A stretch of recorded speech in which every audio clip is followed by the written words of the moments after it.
The light that evening fell wrong, not dimmer but askew, as if the sun had turned its face a fraction and left a seam of cold stitched across the town. On Porcher Street, the air tasted like metal and old rain.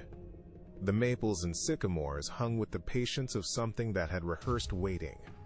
People crossed the road in small, careful increments, as if each footfall might wake a sleeping geometry, and no one laughed.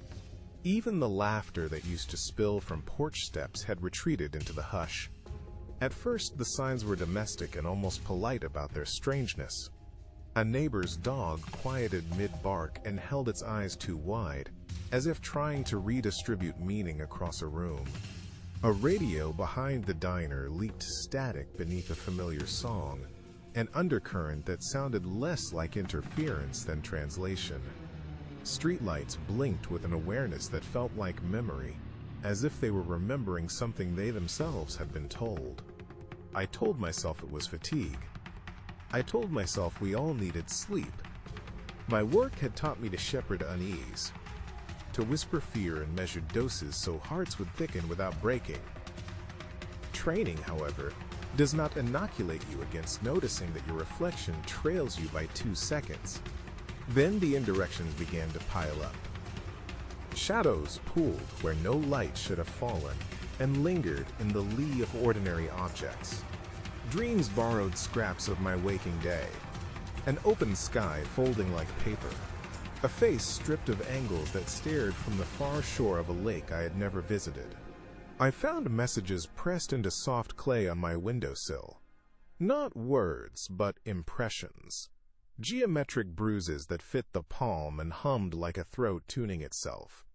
Friends would pick up a story I had been telling and finish it for me with details I had not remembered inventing. The town dog ran in a circle around the lamppost until its path traced what felt like the circumference of something larger. My mind began to slip sideways under scrutiny. Nights stitched into one another. Mornings arrived with the wrong punctuation.